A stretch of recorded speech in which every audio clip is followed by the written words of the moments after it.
والسلام والتحية والإكرام على أشرف الأنبياء والمرسلين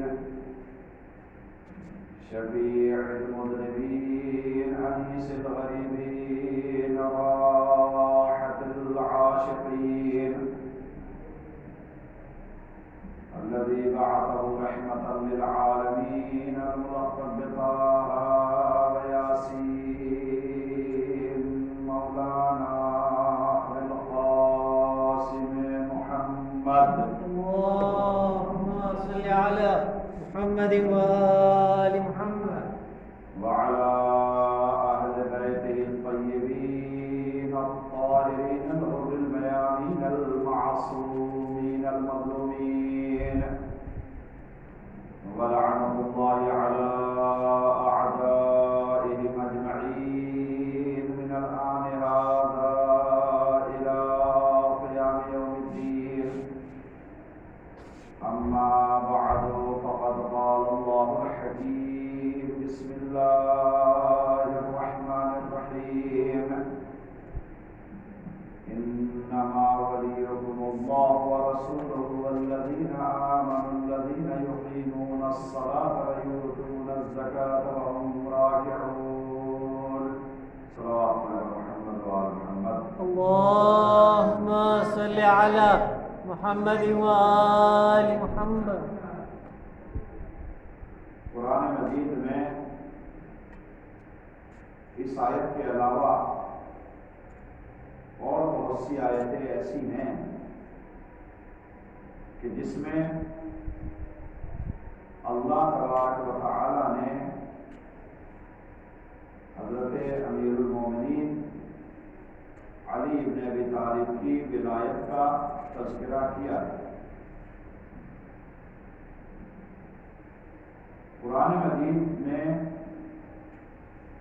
بعض روایتوں میں یہ ملتا ہے کہ لگ بھگ 300 سے زیادہ آیتیں ایسی ہیں کہ جس میں امام علی علیہ السلام کی فضیلتیں بیان کی گئی ہیں. بہت سی ایسی صفتیں اور بہت سے ایسے کمال اور فضائل جو امام علی علیہ السلام کے یہاں موجود ہیں وہ قرآن مجید میں ذکر ہیں.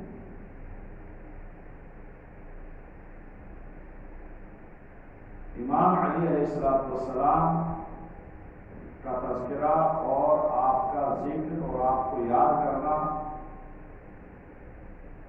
اسی لیے عبادت کہلاتا ہے کہ امام علی کی زندگی کا ہر حصہ اور ہر سیکنڈ آپ کو اور ہمیں اللہ کی طرف دعوت دیتا ہے جو انسان کے پیدا کرنے اور اس دنیا کو بنانے کا مقصد ہے. اللہ نے اسی لیے اس دنیا کو بنایا کہ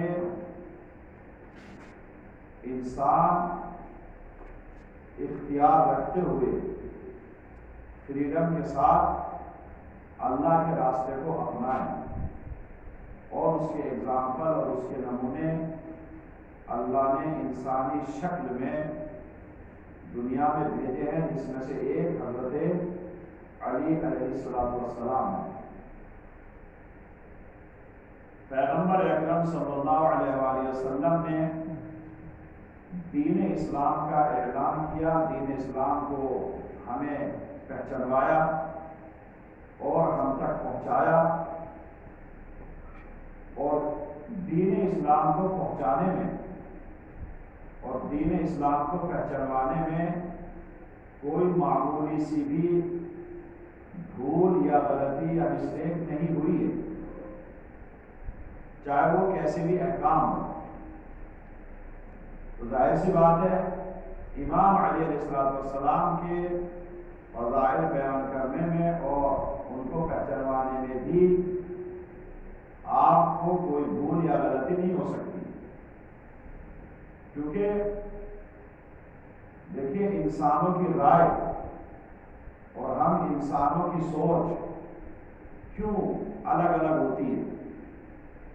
خداوند عالم نے نیچرلی ہم کو اسی طریقے سے پیدا کیا ہے، سب کے دماغ میں ایک چیز نہیں چلتی، کیوں؟ اس لیے کہ سب کی معلومات، سب کا علم ایک سا نہیں ہے۔ جہاں علم ایک ہوگا وہاں غلطی نہیں ہوگی، جہاں علم الگ الگ ہوگا، سوچ الگ الگ ہوگی، وہاں غلطی ہو جائے گی یا اختلاف ہوگا۔ اگر علم سیم ہے، ایک درجے تک ہے، مثال کے طور پر کبھی کبھی آپ نے دیکھا ہے کہ دو اسٹوڈینٹس ہیں، جب آپ پیپر کریں گے تو دونوں کے مارکس ایک سے ہیں، مثلا سیم، تو اس کا مطلب کیا ہوگا؟ اس پیپر کے بارے میں دونوں کی نالج ایک سی تھی، اس لیے ان کے مارکس سیم آ گئے۔ اور اگر نالج میں تھوڑا بہت فرق ہوتا تو مارکس ایک نہیں آ سکتے۔ بالکل آسان سا، جہاں علم میں فرق ہوتا ہے وہاں اختلاف آ جاتا ہے، اور جہاں علم میں فرق نہیں ہوتا وہاں اختلاف نہیں آتا۔ آپ آئیے میتھمیٹکس میں، یہ صرف سمجھانے کے لیے، 2 اور 2 کتنے ہوتے ہیں؟ سب کو معلوم ہے کہ 4 ہوتے ہیں، 2 + 2 4 ہوتے ہیں نہیں، تو اس کا مطلب کیا ہوگا؟ تو کسی نے 3 کیوں نہیں بتایا، کسی نے 5 کیوں نہیں بتایا؟ اگر نالج اور علم سیم ہے تو 4 ہی بتائے گا، اور اگر علم سیم نہیں ہے تو کوئی 3 بتائے گا، کوئی 5 بتائے گا، کوئی 10 بھی کہہ سکتا ہے، کیونکہ علم نہیں ہے۔ ائمہ تحریر علیہ السلام اور رسول کے درمیان میں ذرہ برابر اختلاف کیوں نہیں ہے؟ اس لیے کہ سب کا علم سیم ہے، سب کا علم اللہ کی طرف سے ہے، سب کو اللہ نے تعلیم دی ہے، سب کو اللہ نے علم عطا کیا ہے اور ایک سا عطا کیا ہے، تو اس لیے ان میں اختلاف نہیں ہوتا۔ اسی لیے کہا گیا کہ جو اللہ کہتا ہے وہی رسول کہتا ہے، جو رسول کہتے ہیں وہی علی اور امام حسن اور امام حسین کہتے ہیں، کیونکہ ان سب کے علم میں کوئی اختلاف نہیں ہے، اور اللہ اس کا علم زیادہ ہے، وہ علم اتنا ہی یوز کرتا ہے جتنا انسانوں کو دیا ہے۔ سب سے زیادہ علم اللہ نے پیغمبر کو دیا ہے، اس سے زیادہ وہ یوز نہیں کرتا دنیا میں، تو ان میں اختلاف بھی نہیں ہے۔ اسی لیے کہا گیا ہے کہ اگر رسول کوئی بات کہتے ہیں تو وہ اللہ کی بات کہلائے گی، اگر علی کوئی بات کہتے ہیں تو وہ رسول کی بات کہلائے گی، اگر رسول کوئی بات کہتے ہیں وہ علی کی بات کہلائے گی۔ ان میں کوئی اختلاف نہیں ہے، کیوں؟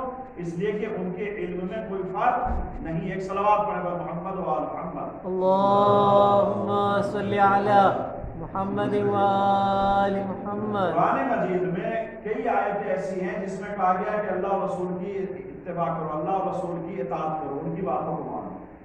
تمام مسلمان کم سے کم سب مانتے ہیں کہ ہاں پیغمبر رسول ہے اور ان کی اطاعت واجب ہے۔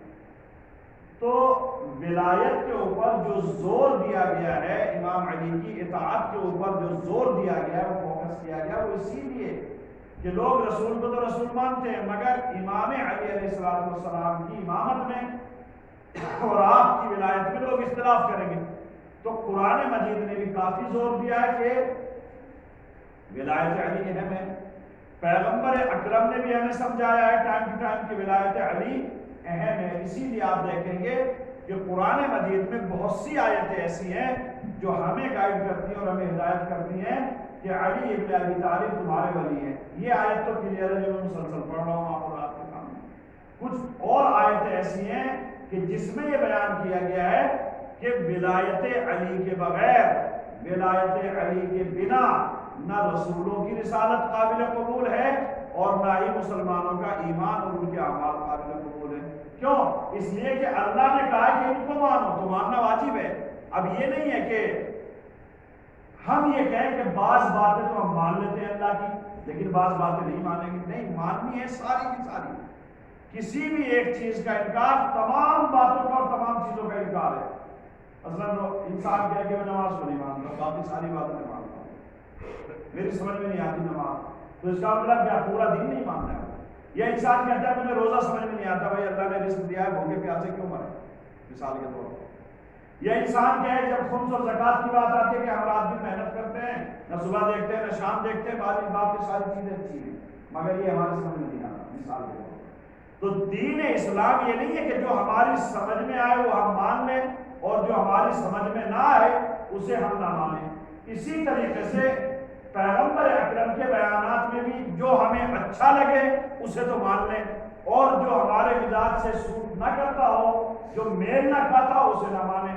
تو یہ بھی نہیں ہو سکتا۔ اللہ اور رسول کی ساری باتوں کو شروع سے لے کر اور آخر تک ماننا واجب ہے۔ اسی طرح کوئی انسان کہ میں تو 4 امام مانتا ہوں، 12 کو نہیں مانتا، میں تو 6 مانتا ہوں، میں 12 کو نہیں مانتا، میں تو 2 مانتا ہوں، میں 12 کو نہیں مانتا، یا میں 11 کو مانتا ہوں، 12ویں کو نہیں مانتا، تو اگر ایک کا بھی انکار کرتا ہے تو اس کا مطلب اس نے سب کا انکار کر دیا ہے۔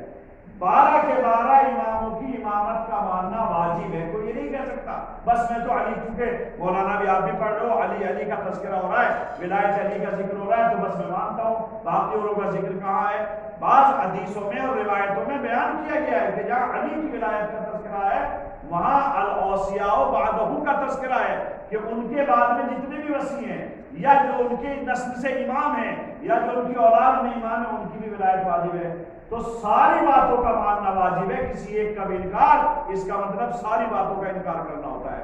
ایک صلوات پڑھے بر محمد و آل محمد۔ اللہم صلی علی محمد و آل اب محمد۔ انسان یہ کہ قرآن مجید میں وہ آیتیں جو ہمارے مطلب کی وہ تو مان لیتے ہیں، اور جس میں ہمیں تھوڑا ڈانٹا گیا ہے یا ہمارے کام سے تھوڑا میل نہیں کھاتی ہیں وہ آیتیں ہمیں پسند نہیں ہیں، ایسا بھی نہیں ہو سکتا۔ 6666 آیتیں، 6666، 4 مرتبہ 6 نہیں کیا، اتنی آیتیں قرآن مجید میں موجود ہیں۔ اب انسان کہتا ہے میں ایک آیت کو نہیں مانتا ہوں، مثلا باقی ساری کو مانتا ہوں، 6665 کو، ایک کو نہیں مانتا، تو اس کا مطلب اس نے پورے قرآن کا انکار کر دیا ہے۔ اب آئیے، قرآن مجید نے بہت سی چیزیں ایسی بیان کی ہیں کہ جو عام انسانوں کے لیے ہضم کرنا مشکل ہے۔ اور کیوں مشکل ہو جاتا ہے؟ اس لیے کہ ان کے اندر نفاق ہے، ان کے اندر دنیا چمک رہی ہے، ان کے اندر دنیا کا یہ کیش دیکھتے ہیں نا آدمی، دیکھیے یہ انسان کا نیچر ہوتا ہے بہت کا، یہ ایمانی طاقت ہوتی ہے ہمیں، جو ہمیں مجلسوں میں کھینچ کے لاتی ہے، جو ہمیں مسجدوں میں کھینچ کے لاتی ہے، جو ہمیں صدقات دینے پہ مجبور کرتی ہے، جو ہمیں انسانیت اپنانے پہ مجبور کرتی ہے۔ یہ وہ کیا ہے؟ یہ وہ ایمانی طاقت ہے جو یہ سب ہم سے کرواتی ہے، ورنہ اگر ایمان نہیں ہے تو انسان کچھ بھی کر سکتا ہے۔ ایک صلوات پڑھے بر محمد و آل محمد۔ اللہم صلی علی محمد و آل محمد۔ قرآن مجید کے اوپر اگر سچا ایمان ہے تو ساری آیتیں چاہے وہ ہمارے کام سے میل کھائیں یا نہ کھائیں، بہت سے لوگوں کے اوپر گرا گزرتی ہے بہت سی آیتیں، اس کا قرآن مجید نے اعلان بھی کیا ہے، خاص کر ولایت علی کے بارے میں، امام علی علیہ السلام کی ولایت کے بارے میں۔ کیوں؟ اس لیے کہ یہ جانتے تھے کہ پیغمبر اکرم چلو رسول ہیں، ہمیشہ تو نہیں رہیں گے، اس کے بعد میں پھر دین اسلام کو ہم اپنے اعتبار سے ہینڈل کریں گے۔ مگر ولایت علی کا ایمان ایک ایسی چیز ہے کہ جو ہمیں غلط کام کرنے سے روکتی ہے۔ اور یاد رکھیے، اگر کوئی شیعہ انسان غلط کام کرتا ہے تو اس کا مطلب ولایت کے اوپر سچا یقین نہیں ہے، اس کا امام علی کی امامت کے اوپر سچا یقین نہیں ہے، رسول کی رسالت کے اوپر سچا یقین نہیں ہے، اس لیے کہ غلط کام کر ہی نہیں سکتا وہ انسان کہ جو علی کو اپنا مولا اور اپنا آقا مانتا ہو۔ کبھی علی نے زندگی میں ایک لمحے کے لیے، ایک سیکنڈ کے لیے ایسا کام انجام نہیں دیا کہ جو انسانیت کے، ایمان کے اور دین اسلام کے خلاف ہو، یا جو عدالت کے خلاف ہو، یا کسی کے اوپر ظلم ہوا۔ ایک واقعہ سناتا ہوں میں، ایک صلوات پڑھے بر محمد و آل محمد۔ اللہم صلی علی محمد و آل محمد۔ امام علی علیہ السلام کو پیغمبر اکرم نے یمن کی ذمہ داری دی، جاؤ یمن میں، اور آپ گئے، کئی مرتبہ گئے، ادھر کی ذمہ داری دی، کبھی زکوٰۃ وصولنے کی، کبھی ہدایت کرنے کی، بہت سے کام ہوتے۔ امام علی علیہ السلام جب یمن میں تھے، ایک انسان کا گھوڑے لوگ پالتے تھے، جانور پالتے تھے، آج بھی پالتے ہیں بہت سے لوگ، اور ایسے حادثات آج بھی ہو جاتے ہیں۔ ایک انسان کا گھوڑا رات کو یا دن میں غائب ہو گیا، اس کے لیے بیان کیا گیا وہ کھویا گیا، مالک کے پاس نہیں تھا۔ ابھی کس طرح کھویا گیا یہ ہمیں نہیں معلوم، بہرحال کیونکہ تذکرہ کھویا گیا، وہ نکل گیا اور مالک کے کنٹرول میں نہیں تھا۔ یہی تو ہوتا ہے، اگر لگام ہے گھوڑے کے اندر تو لگام پکڑنے والے کے قبضے میں ہوتا ہے، اور اگر نہیں ہے تو وہ پھر کسی کے قبضے میں نہیں ہوتا ہے۔ اس نے کیا کام کیا؟ جب وہ غائب ہو گیا تو کسی آدمی کو اپنے پیروں کے ذریعے سے کچل کر مار دیا، وہ مر گیا۔ جو اس کے وارث تھے مرنے والے کے، انہوں نے گھوڑے کو پکڑ لیا، پہچانا گیا کہ گھوڑا کس کا ہے، اس آدمی کو پکڑا کہ تمہارے گھوڑے نے مرڈر کر دیا ہے اور سزا تو ملنی چاہیے، دیت جو بھی کچھ ہوگی۔ کیس گیا امام علی علیہ السلام کے پاس، امام علی کے پاس فیصلے کے لیے کہ اس کا گھوڑا ہے، ہمارے آدمی کو مار دیا ہے، اب آپ فیصلہ سنائیے، آپ بتائیے۔ امام علی نے اس آدمی سے پوچھا جس کا گھوڑا تھا، جب یہ دیکھا کسی کو غلطی نہیں، یہ جانور ہے، کھل کے بھاگ گیا کہیں پر، یہ کوئی روک سکتا ہے؟ یہ تو ہے آپ چونکہ نہیں پالتے اس لیے آپ کو نہیں پتا ہے، ہمیں معلوم ہے کبھی رستہ جو روپ ہوتی ہے اس کو توڑ کے بھاگ جاتا ہے، کبھی جس چیز میں بندھا ہوا ہوتا ہے اس کو توڑ کے اور کھینچ کے بھاگ جاتا ہے، یہ ایسے ہمارے مشاہدے جہاں لوگ جانور پالتے ہیں وہاں ہوتا ہے۔ تو امام علی نے کہا کہ نہیں، اس کے اوپر نہ کوئی دیت ہے، نہ اس کے اوپر کوئی قتل کا الزام ہوگا، ایک جانور ہے، جانور کو کیا سزا دی جائے گی؟ اب یہ بات انہیں مزہ نہیں ہے، کبھی ہوتا ہے نا روٹے لوگ سے کبھی کبھی اگر بہانہ ملتا ہے نا تو آدمی آتا ہے کہ ہمارے فیور میں بات کہیں گے، بس ایک پوائنٹ پکڑ لیتے ہیں کہ یہ ہونا چاہیے۔ امام علی نے کہا نہیں، اس میں کوئی خطا نہیں ہے، کوئی غلطی نہیں، جانور ہے، اور بہرحال دیت یا ان کو سزا دینے سے منع کر دیا۔ یہ لوگ اتنے زیادہ اپنے دل پر لے لی اس بات کو کہ پیغمبر اکرم سے آ کر شکایت کی، یمن سے آئے مدینہ پیغمبر اکرم کے پاس، اور پیغمبر اکرم کو آ کر شکایت کرتے ہیں کہ علی نے ہمارے اوپر ظلم کیا معاذ اللہ۔ تو پیغمبر اکرم کی حدیث ہے، آپ نے ارشاد فرمایا کہ اللہ نے علی کو ظلم کے لیے پیدا نہیں کیا، اللہ نے علی کو ظلم کے لیے لیس بظلام للعبید، سیم لفظ قرآن مجید میں ہے کہ اللہ کے لیے بھی یہی ہے کہ لیس بظلام للعبید، اللہ اپنے بندوں کے اوپر کبھی بھی کسی بھی لمحہ ظلم نہیں کرتا۔ یہی لفظ پیغمبر اکرم نے علی کے لیے استعمال کیا، لیس بظلام للعبید، اللہ کے بندوں پر علی ظلم کرنے کے لیے پیدا نہیں ہوئے ہیں۔ اور اس کے بعد آپ نے ارشاد فرمایا کہ علی کی ولایت اور علی کا قول اور علی کا حکم ماننا ہر انسان کے اوپر واجب ہے، ذرہ برابر بھی علی کے بارے میں کسی کو شکایت کرنے کا حق نہیں ہے۔ کیوں؟ اس لیے کہ علی کبھی بھی کسی ایک لمحے میں بھی کوئی غلط کام نہیں کرتے ہیں۔ اب آپ دیکھیے گا اس کے بعد میں انہوں نے کیا کہا، اپنی غلطی کا اعتراف کیا کہ یا رسول اللہ بس ہم سے مسٹیک ہو گئی ہے، ہم معافی مانگتے ہیں۔ پیغمبر اکرم نے کہا کہ تمہاری یہ معافی جو تم نے گناہ انجام دیا ہے اس کی تلافی ہے، تم نے معافی مانگ لی ہے، اللہ نے تمہیں معاف کر دیا ہے۔ تو اس کا مطلب کیا ہوا؟ اس کا مطلب یہ ہوتا ہے کہ پیغمبر اکرم یہ بتانا چاہتے ہیں کہ علی اس دنیا میں جو بھی کام کریں گے، جو بھی عمل انجام دیں گے، جس چیز کا بھی حکم دیں گے، جو بھی فیصلہ سنائیں گے، وہ اللہ اور رسول کا فیصلہ ہوگا۔ کیوں؟ اس لیے کہ دونوں کا علم ایک ہے، وہیں سے علی نے بھی علم لیا ہے۔ ایک صلوات پڑھے گا محمد و آل محمد، اللہم صلی علی محمد و نعرہ حیدری۔ اور چیزیں تو نہیں، کبھی میں نے نہیں کہا کہ بہت سے لوگ ہوتے ہیں نا کہ ہائے ہائے ہائے اور بس ہاتھ اٹھا کے، مگر ایک چیز ہوتی ہے، میں بار بار عرض کرتا ہوں کہ کم سے کم صلوات تو مل جل کے باواز بلند پڑھا کیجیے۔ اللہم صلی علی محمد و آل محمد۔ میں سب کو دیکھتا ہوں، میں نہیں کہتا نہیں پڑھتے، پڑھتے ہیں، من من میں پڑھتے ہیں، نہیں، صلوات زور سے پڑھنی چاہیے جب ہم سب اکٹھا موجود ہیں، اس لیے کہ آپ کو معلوم ہے لوگ ایک دوسرے کو کنجوس بولتے ہیں، اور میں نے مجھے خود یاد ہے صرف 10 مرتبہ یہ میں عرض کر چکا ہوں آپ کے حضرات کے سامنے کہ بخیل کسے کہا گیا ہے؟ البخیل من بخل بالصلاۃ علی محمد و آل محمد، جو محمد و آل محمد کے اوپر صلوات میں کنجوسی کرتا ہے وہ ریئل میں بخیل ہے، کوئی پیسے ایسے والا بخیل نہیں ہوتا ہے۔ اب آپ اندازہ لگائیں یہ بخالت کا مطلب کیا ہے؟ تعبیر یہ کی گئی ہے کہ جب سب لوگ ایک ساتھ بیٹھے ہوئے ہوں تو من من میں صلوات پڑھنا، آواز نہ نکالنا، اسے کہا جاتا ہے بخالت اور کنجوسی۔ نعرہ حیدری، یا علی حیدری، یا علی حیدری، یا علی۔ نعرہ صلوات۔ اللہم صلی علی محمد و آل محمد۔ اللہ اور رسول کی راہ کو اختیار کرنے کا دعویٰ سب کرتے ہیں، مگر پتہ کیسے چلے گا کہ ہم اللہ اور رسول کے راستے کو اپنائے ہوئے ہیں؟ اس کا تذکرہ ولایت کے ذریعے سے کیا گیا ہے۔ اب آپ دیکھیں قرآن مجید میں سورہ یونس شروع میں ایک سورہ ہے، اور ظاہر سی بات ہے کہ ڈھونڈنے کی ضرورت بھی نہیں ہے، بالکل اسٹارٹ ہے۔ سورہ یونس میں 25 نمبر کی آیت، اور یہ آیت آپ حضرات کو یاد رہنی چاہیے۔ یہ آیت کیوں یاد رہنی چاہیے؟ جب میں پڑھوں گا تو آپ کو اندازہ ہو جائے گا۔ واللہ یدعو الی دار السلام، خدا بند عالم تمہیں دار السلام پکارتا ہے، بلاتا ہے۔ اب انسان بکرے والے یہ سوچ کے چلتے کہ پڑھ دیا بھی تو دار السلام کا بلاوا ہے، اللہ کہتا ہے دار السلام میں شفٹ ہو جاؤ۔ نہیں، یہ دار السلام آپ کا یہ شہر نہیں ہے تنزانیہ کا۔ دار السلام کا مطلب کیا ہے جو قرآن مجید میں بیان کیا گیا ہے؟ دار السلام مطلب الجنت۔ واللہ یدعو الی دار السلام یعنی واللہ یدعو الی الجنت۔ خداوند عالم تمہیں کہاں کی دعوت دیتا ہے؟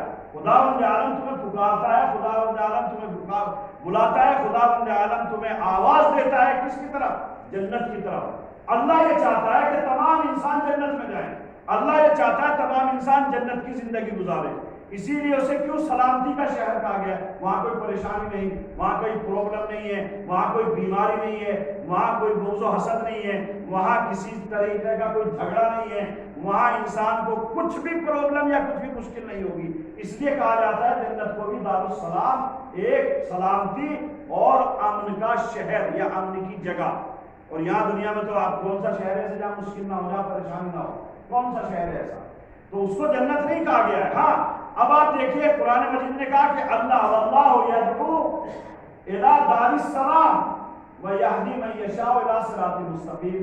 اللہ تمہیں جنت کی طرف دعوت دیتا ہے، اور اللہ تمہیں واللہ یہدی الی صراط مستقیم، ایک سیدھے اور سچے راستے کی طرف ہدایت کرتا ہے۔ تو اگر آپ دیکھیں دو لفظ ہے، جنت کی طرف بلاتا ہے اور سیدھے اور سچے راستے کی طرف ہدایت کرتا ہے۔ تو یہاں دار السلام سے مراد لیا گیا کہ اللہ جنت کی طرف پکار رہا ہے۔ تو جو جنت کی طرف بلا رہا ہے اس کا مطلب کیا ہے؟ وہ سیدھے راستے کی طرف بلا رہا ہے، وہ تمہیں ایمان کی طرف بلا رہا ہے، وہ تمہیں ایک ایسے مقام کی طرف بلا رہا ہے جہاں پر تمہارے لیے آرام ہی آرام ہے، کوئی مشکل نہیں ہے۔ اگلے جملے میں، اگلے فقرے میں اسی آیت میں بیان کیا وَيَهْدِي مَن يَشَاءُ إِلَىٰ صِرَاطٍ مُسْتَقِيمٍ، اور سیدھے راستے کی طرف بیان بلایا گیا ہے۔ تو اس کا مطلب کیا؟ آپ دیکھیں یہاں پر بیان یہ کیا گیا روایات میں کہ سیدھے راستے کا مطلب ہے ولایت علی ابن ابی طالب، یعنی اللہ تمہیں ولایت کے ذریعے سے جنت کی طرف بلاتا ہے۔ اگر انسان ولایت کو اپنا کر جنت کے راستے پر جائے گا تو جنت تک پہنچ پائے گا۔ ادروائز اگر انسان ولایت کو چھوڑ کر جنت کا راستہ اپنانا چاہے گا تو بہت سے شیاطین ایسے آئیں گے جو انسان کو جنت کے مقام تک پہنچنے سے پہلے ہی بہکا دیں گے۔ ایک صلوات پڑھیں بر محمد و آل محمد۔ اللہ یا ان لوگوں کو کہ جن کو رسول نے کہا کہ ان کے اوپر ایمان لاؤ، انہیں کوئی نقصان پہنچا سکتے ہیں؟ ذرہ برابر بھی نقصان نہیں پہنچا سکتے۔ اب آئیے امام کے ذریعے سے بیان کیا گیا کہ اس آیت کا مطلب کیا ہے۔ ایک صلوات پڑھیں بر محمد و آل محمد۔ اللہم صلی علی محمد و آل محمد۔ کچھ لوگ ایسے تھے جو اللہ کے رسول کے اوپر ایمان لے آئے، کلمہ پڑھ لیا لا الہ الا اللہ محمد رسول اللہ، اس کے بعد پھر کافر کب بنے؟ کب کفر کا اعلان کیا؟ فرمایا کہ جب پیغمبر اکرم نے غدیر خم میں اعلان کیا من کنت مولا ہو فعلی مولا ہو، جب ولایت علی کا اعلان ہوا تو یہ کافر بن گئے۔ کافر بن گئے مطلب کیا؟ ادھر پیغمبر اکرم اعلان کر رہے ہیں منبر کے اوپر غدیر خم میں، ادھر ان کے دلوں کے اندر کفر پنپتا جا رہا ہے مگر اسے ظاہر نہیں کر پاتے، اللہ تو سمجھتا ہے۔ اس کے بعد ان کے دل میں ولولے، یار یہ کیا ہو رہا ہے؟ حالانکہ اس سے پہلے کعبے کا پردہ پکڑ کر عہد نامہ کر کے آئے تھے، ایگریمنٹ کر کے آئے تھے کہ ہم پیغمبر اکرم کی بات کچھ نہیں مانیں گے ولایت کے بارے میں۔ وہاں پہ جب اعلان کر دیا من کنت مولا ہو تو کفر اختیار کر لیا۔ اب پیغمبر اکرم نے کیا کہا؟ نہیں، مبارکباد دو علی کو، بیعت کرو علی کے ہاتھوں کے اوپر۔ 3 دن تک سلسلہ، ایسا نہیں ہے کہ ایک جنرلی چلو سب صلوات پڑھ دو، چلو سب نعرے تکبیر بلند کر دو، اور سب کہتے ہیں جی ہم تو چپ چاپ بیٹھے تھے، ہم نے تو نہیں کیا۔ پیغمبر اکرم نے 3 دن تک روکا وہیں پر، سب کے سب جاؤ۔ 1,20,25,000 صحابی، ایک آدمی گیا علی کے پاس، ہاتھ کے اوپر ہاتھ رکھا، مبارکباد دی اور بیعت کی کہ ہاں ہم آپ کو مولا مانتے ہیں۔ تو یہاں ایمان کا اظہار کر دیا کہ پہلے مومن بنے، پھر کافر بن گئے، پھر ایمان کا اظہار کر دیا کہ جب بیعت ہو گئی۔ اس کے بعد پھر کافر کب بنے؟ کہا جب پیغمبر اکرم دنیا سے چلے گئے، اس کے بعد پیغمبر اکرم کا راستہ چھوڑ کے ثقیفہ میں اکٹھا ہو گئے اور اس امامت اور اس خلافت کو جو اللہ اور رسول نے علی کو دی تھی اس کے اوپر قبضہ کر لیا، تو کافر بن گئے، انکار کر دیا ایمان کا۔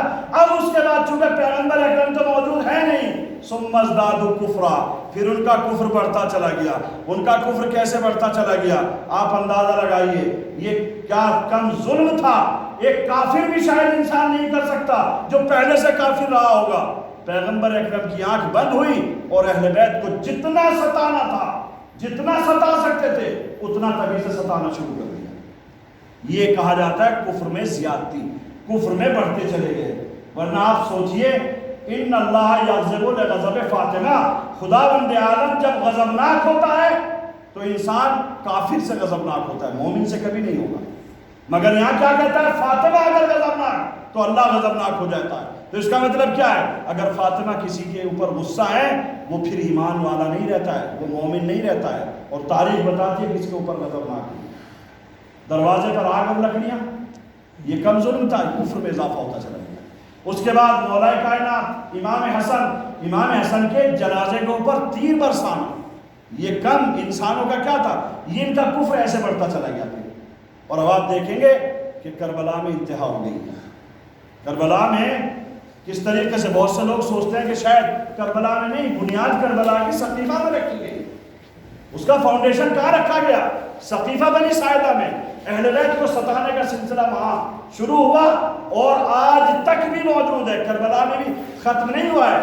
اب آپ دیکھیں، ورنہ سوچئے وہ فرزند رسول، وہ امام مظلوم کربلا کہ جس کو پیغمبر اکرم نے اپنے دوش کے اوپر سوار کیا، اپنی پشت کے اوپر سوار کیا، جس کے رخساروں کے بوسے لیتے تھے، جس کے گلے کے بوسے لیتے تھے، جس کو اپنی آغوش میں لیتے تھے، ہمیشہ اپنی زلفوں کو ان کے حوالے کر دیتے، جب تک موجود رہے امام حسین علیہ السلام کو اتنا محبت اور پیار کا اظہار کیا ہے پیغمبر اکرم نے، کبھی پہچنوایا ہے، منبر کے اوپر موجود ہیں، صحابی موجود ہیں۔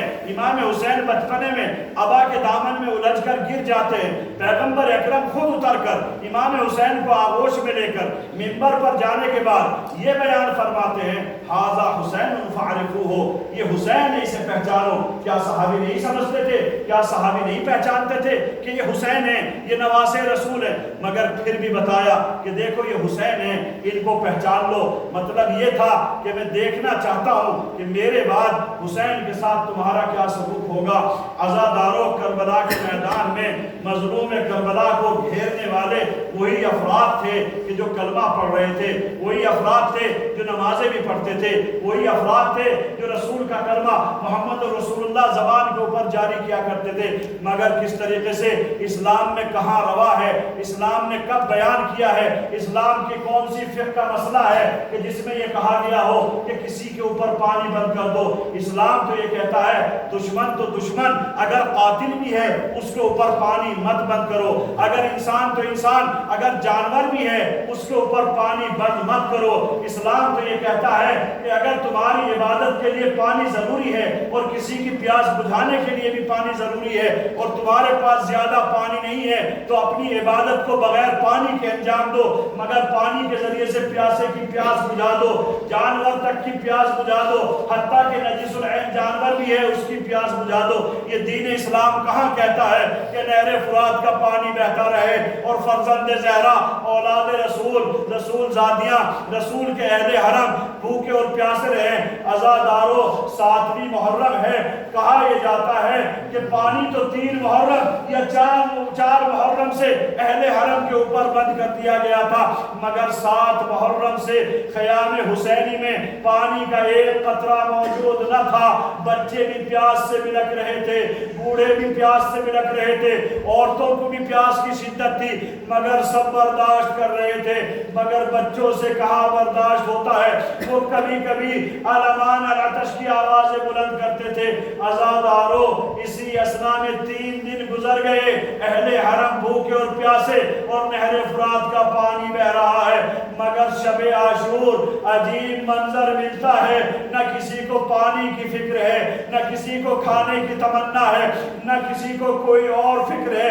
ہم نے یہ دیکھا ہے کہ خیام حسینی میں لوگ عبادت میں مصروف ہیں، اصحاب ہیں جو کل جنگ کا پلان بنا رہے ہیں، عبادت کر رہے ہیں، قرآن مجید کی تلاوت کر رہے ہیں۔ کچھ بیویاں ہیں جو اپنے بچوں کو سنوار رہی ہیں، جو بچے اپنے بچوں کو سجا رہی ہیں۔ اے بیٹا، ارے کل مولا کے اوپر جان قربان کر دینا۔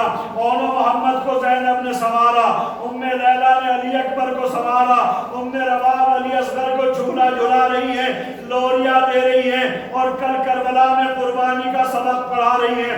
عزادارو، ایک اور بیوہ ہے جو اپنے بچے کو کس طریقے سے اپنے آقا کے اوپر جان قربان کرنے کے لیے تیار کر رہی ہے۔ تاریخ یہ بتاتی ہے کہ جناب ام فروا اپنے بیٹے قاسم کو کن ارمانوں کے ساتھ تیار کر رہی ہے۔ اے بیٹا قاسم، ارے تمہارے بابا موجود نہیں ہیں، حسین کے اوپر جان قربان کر دینا۔ اے بیٹا قاسم، ارے یہ زندگی کچھ بھی نہیں ہے، اپنے آقا کے قدموں میں جان قربان کر دینا۔ اے بیٹا ایسا نہ ہو کہ کل روز قیامت جب محشر میں حسن کا سامنا ہو تو تمہاری ماں کو شرمندگی نہ اٹھانا پڑے۔ اے بیٹا، ارے دل و جان سے آقا کے اوپر قربان ہو جانا۔ ادھر بچے بھی اپنی ماں کو دلاسے دے رہے ہیں، اماں ارے روز عاشورہ آئے گا مگر ہم اپنے آقا کے اوپر دیکھنا کس طریقے سے قربان ہو جائیں گے۔ عزادارو، بعض تاریخوں میں تو یہ بھی ملتا ہے کہ جناب قاسم علیہ السلام کے بارے میں جو امام حسن اور امام حسین کے درمیان میں وعدہ تھا، اس وعدے کو نبھانے کے لیے جناب قاسم سے جو چیز منسوب تھی اس رسم کو بھی مولا امام حسین نے ادا کیا۔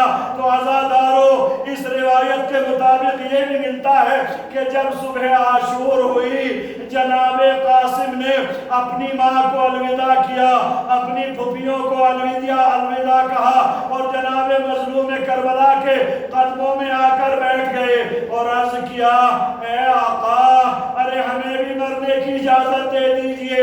مولا امام حسین نے عرض کیا، اے بیٹا، ارے تم تو میرے بھیا حسن کی نشانی ہو، ارے تمہارے لیے حسن کا داغ ہی بہت ہے، اے بیٹا تمہیں کس طریقے سے اجازت دو۔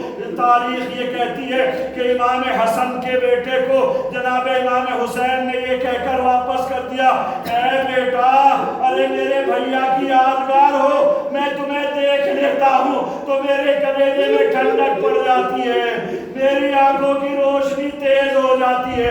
اے بیٹا قاسم، ارے میں تمہیں کس طریقے سے اجازت دوں؟ کہا یہ جاتا ہے کہ مولا امام حسین کے پاس سے جناب قاسم بے امید ہو کر واپس خیمے میں گئے۔ ام فروا سے کہا، مادر گرامی، ارے بغیر اجازت کے تو جا نہیں سکتا، مگر آقا نے اجازت نہیں دی۔ ناگہاں جناب ام فروا نے جناب قاسم کے بازو کو ٹٹولا، بازو کے اوپر تعویذ ملا، تعویذ کو کھولا، جناب مظلوم کربلا کے پاس لے کر حاضر ہوئے، کہا مولا، ارے یہ میرے والی و وارث کی وصیت ہے جو آخر میں مجھے کی گئی تھی۔ ایک مرتبہ حسین نے اپنے بھیا کی تحریر کو بوسے دیے، آنکھوں سے لگایا، اور جناب قاسم کو بڑی حسرت و یاس کے ساتھ دیکھتے ہوئے یہ ارشاد فرمایا، اے بیٹا قاسم، اگر بھیا کی وصیت سے مجبور نہ ہوتا تو اجازت نہ دیتا۔ بس عزادارو، مظلوم کربلا نے جناب قاسم کو اس طریقے سے سجایا، اس طریقے سے سنوارا کہ جیسے کوئی دولہا کو تیار کرتا ہے۔ عزادارو، مظلوم کربلا نے امامہ رکھا، ایک لباس پہنایا، گھوڑے پر اپنے ہاتھوں کے ذریعے سے سوار کرایا، رکابوں میں پیروں کو ڈالا، ایک تلوار عطا کی اور کہا، بیٹا قاسم، ارے جاؤ، خدا حافظ۔ عزادارو، ایک کتاب میں یہ ملتا ہے کہ کہ امام مظلوم کربلا جناب قاسم کو بے حد اور بے انتہا محبت کرتے تھے، جس کا مظاہرہ کربلا کے میدان میں اس طریقے سے ملا۔ کہا یہ جاتا ہے کہ جب قاسم میدان وغا میں گئے تو آپ کی ڈھال ٹوٹ گئی، فوراً امام حسین نے دوسری ڈھال کا انتظام کر کے جناب قاسم تک پہنچایا۔ پھر یہ بھی ملتا ہے کہ جناب قاسم کا گھوڑا ایک ظالم کے نیزے سے زخمی ہو کر گر پڑا، تو عباس علمدار کے ذریعے سے حسین نے گھوڑے کو جناب قاسم تک پہنچایا۔ مگر عزادارو، ایک موقع ایسا بھی آیا کہ جب ایک شامی پہلوان جناب قاسم کے مقابلے پر آیا، جناب امام حسین نے اپنے ہاتھوں کو اللہ کی بارگاہ میں بلند کر کے کہا، اے پروردگار، ارے میں یہ تو نہیں چاہتا کہ میرا قاسم شہادت پہ فائز نہ ہو، مگر اے پروردگار، ارے میرا بچہ بھوکا پیاسا ہے، میرا بچہ کمسن ہے، سامنے سیراب پہلوان ہے، اے پروردگار میرے بچے کو کامیابی عطا کر دے۔ عزادارو، اس شامی پہلوان کو جیسے ہی جناب قاسم نے فنار کیا، عمر سعد نے آواز دی، ارے ایک ایک کر کے تو سب قتل ہو جاؤ گے، سب مل کر حملہ کرو۔ عزادارو، جناب قاسم کے اوپر سب نے مل کر حملہ کیا۔ عزادارو، یتیم حسن زخموں کی تاب نہ لا کر گھوڑے پہ نہ سنبھل سکا۔ عزادارو، کہا یہ جاتا ہے کہ جیسے ہی جناب قاسم زخمی ہو کر خاک کربلا پر گرے ہیں، آواز دی، اے میرے چچا جان، میری مدد کو آ جائیے۔ جیسے ہی یہ آواز سنی، حسین مقتل کی طرف دوڑے۔ ظالم یہ سمجھے کہ حسین نے حملہ کر دیا۔ عزادارو، بس اسی اسنا میں جناب قاسم کا لاشا ارے گھوڑوں کی ٹاپوں سے اس طریقے سے پامال ہو گیا کہ مظلوم کربلا جب لاش قاسم پر پہنچتے ہیں، ایک مرتبہ حسرت و یاس کے ساتھ یہ پکارتے ہیں، اے بیٹا قاسم، اپنے چچا کو معاف کر دینا، وہ تیری مدد کے لیے نہیں آ سکا، مگر جب مدد کے لیے آیا تو پھر تجھے کوئی فائدہ نہ پہنچا سکا۔ حضرات، عزادارو، جناب قاسم کے لاشے کو جناب مظلوم کربلا نے اکٹھا کیا، خیمے کی طرف لے کر بڑھے۔ اے ام فروا، اے زینب، یہ قاسم کا جنازہ۔ قاسم